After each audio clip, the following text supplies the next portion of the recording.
ఏమైందన్నా నువ్వు నిన్ను నమ్మి మేము ఓటేస్తే మా గల్లీకి వద్దురా ఒక్కసారి చూసిపోదురా అంటారు. ఉన్న సమస్యలు పట్టించుకోకపోతే ఎవరైనా ఏం చెప్తారు? కరెంటు ఎర్త్ ఫెయిల్ అయ్యో లేకపోతే డ్రైనేజీలలో పడో ఓటేసే మా దగ్గర నుంచే ఉంటదన్న. దానివల్ల అంటాను ఏ గవర్నమెంట్ అయినా రాని ప్రజలకు మంచి చేస్తే చాలు. ఇంత ముందు ఏసి మోసపోయారు కాబట్టి ఎవరికైతే నమ్మకం లేదు.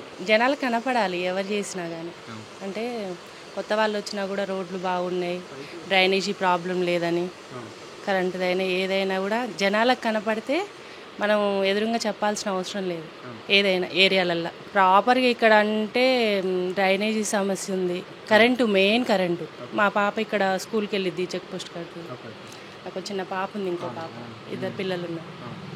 నిన్న నాకు ఇక్కడ కరెంట్ షాక్ వచ్చింది. పాప అక్కడికి వెళ్తుందని అంటే కరెంట్ ఆఫ్ అయిన టైంలో మొత్తం స్తంభానికి వచ్చేస్తుంది. ఈ షోల్డర్ మొత్తం లాగడం. నిన్న 9 years నుంచి భయపడకుండా కుట్టాల్సి వస్తుంది.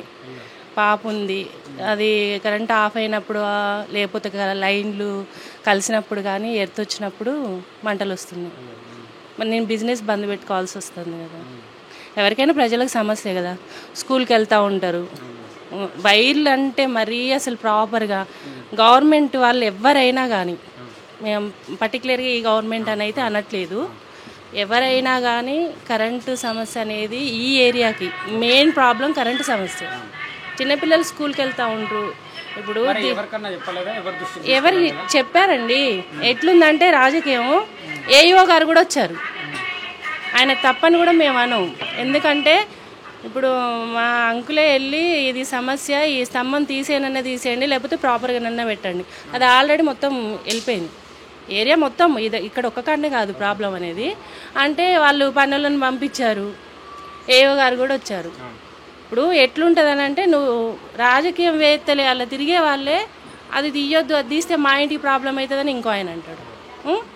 మీరు చేసే పనుల వల్ల వాళ్ళు చేసే గవర్నమెంట్ జాబర్స్ వాళ్ళు ఏవో వచ్చినా కూడా ఆయన ఏం చేయలేకపోయాడు. అది ఎంతవరకు కరెక్ట్? ఇప్పుడు ఓట్లు అడుక్కోవడానికి వస్తారు కానీ ప్రాపర్గా ఉన్న సమస్యలు పట్టించుకోకపోతే ఎవరైనా ఏం చెప్తారు? అది అడుగుతామండి. అడిగితే ఎవరైనా కూడా ఏమంటారు? ఓట్లు అడుక్కోవడానికి వస్తారు వాళ్ళు. మా సమస్యలు ఇప్పుడు తీర్పినాక ఓటు వేస్తానైతే అనరు కదా ఎవరు. అవును, మరి ఇప్పుడు సమస్య ఇప్పుడు తీర్చుతావా ఓటేస్తావా అనేది ప్రజలకు ఉండాలి.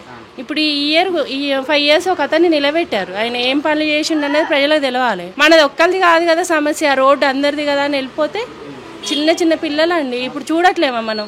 మీరే ఛానల్స్లలో పెడుతున్నారు కరెంటు ఎర్త్ ఫెయిల్ అయ్యో లేకపోతే డ్రైనేజీలలో పడో. సిటీలో మెయిన్ ప్రాబ్లమ్స్ ఇవి ఉంటాయి. పల్లెటూళ్ళల్లో రైతులకు ఉండే సమస్యలు రైతులకు ఉంటాయి.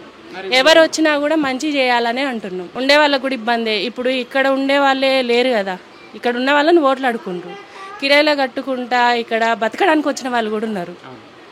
వాళ్ళ పిల్లల పరిస్థితి ఏంది, వాళ్ళ పరిస్థితి ఏంది, అది కూడా ఆలోచించాలి కదా. ఒక ఏరియాని బట్టి అన్ని వసతులు బాగుంటేనే పోయినా కూడా అక్కడ ఫికర్ లేదన్నట్టుగా బతుకుతారు ఇక్కడ రెంటెడ్కి వచ్చిన వాళ్ళు కూడా. అది అవును.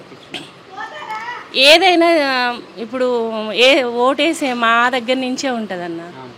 ఎట్లా అంటే ఇప్పుడు కొత్త చుట్టపామ బస్సు ఎక్కి వస్తుంది, ఇక్కడ ఏదో ఓట్లు అడుక్కుంటే ఆమె ముఖం ఎవరో ఏందో అన్నది తెలియదు. లోకల్ ఉన్న వాళ్ళు ఏంటంటే ఇప్పుడు తనైనా కావచ్చు, ఇటు కాంగ్రెస్ పార్టీ నుంచి అయినా టీఆర్ఎస్ నుంచి అయినా లోకల్లో ఎవరు నిలబడతారో వాళ్ళకు ఓటు వేయడానికి ఇంట్రెస్ట్ చూపిస్తారు. ఎందుకంటే మనకు తెలిసిన వాళ్ళు ఆడామ కానీ మొగతను కానీ అన్న రేపు పొద్దున అడగడానికి ఆస్కారం ఉంటుంది. ఏమైందన్నా నువ్వు నిన్ను నమ్మి మేము ఓటేస్తే మా గల్లీకి వద్దురా ఒక్కసారి చూసిపోదురా అంటారు. ఆ నమ్మకం అనేది ఏరియాని బట్టి ఉంటుంది కాబట్టి లోకల్ లీడర్లకే ఇస్తారు ఎవరైనా. తేడా అయితే ఉందన్న, నేనైతే చెప్తున్నా తేడా అయితే ఉన్నది. ఒకళ్ళు మంచి చేసిరు ఒకళ్ళు చెడు చేసిరు అని అయితే అనను. నెగ్లెక్ట్ అనేది ఉండొద్దు ఏ గవర్నమెంట్ తరపునైనా కూడా. ప్రాపర్గా ప్రజలకు మంచి చేయాలన్నదే అంటున్నాం. ఇప్పుడు ఆ గవర్నమెంట్ ఉన్నప్పుడు కూడా ఇక ఈ ఏరియా కరెంటుని అయితే ఎవరు పట్టించుకోలేదు. కాకపోతే కేసీఆర్ సార్ వాళ్ళు ఉన్నప్పుడు ఏంటంటే ఇంత ఇష్యూ లేదు. ఎందుకంటే అప్ అండ్ డౌన్ రావడం పోవడం అనేది జరగలేదు కరెంటు. ఇప్పుడు నా బిజినెస్ దెబ్బతింటుందంటే నేను దాని గురించే మాట్లాడతాను. ఎవరైనా ఇప్పుడు డ్రైనేజ్ గురించి మాట్లాడే వాళ్ళు డ్రైనేజ్ గురించి మాట్లాడతారు. అంతేగాని ఈ షాపు నేను షాప్ రన్ చేసుకుంటా, కరెంటు వల్ల ప్రాబ్లం అయ్యి చిన్న పాపకి ఏమవుతుందో అని షాప్ బంద్ పెట్టుకొని ఉండాలంటే మరి నేను చేసే పని కూడా నాకు దెబ్బతింటుంది కదా. దానివల్ల అంటాను ఏ గవర్నమెంట్ అయినా రాని ప్రజలకు మంచి చేస్తే చాలు. చూస్తారన్నా ఎవరైనా కూడా ఒకళ్ళకి ఓటేసిరంటే వాళ్ళు ఎన్ని సంవత్సరాలు మంచి చేస్తారో చెడు చేస్తారన్న చూస్తారు. చేయలేదనుకో నెక్స్ట్ వేరే వాళ్ళకి వేస్తారు. అంతేగాని పక్కా ఈయనకి వేస్తే ఈయన గెలవాలి, ఈయన మంచి చేస్తాడు అన్నది అయితే ప్రజలకు ఎవరికి నమ్మకం లేదు. ఇంతకుముందు వేసి మోసపోయారు కాబట్టి ఎవరికైతే నమ్మకం లేదు.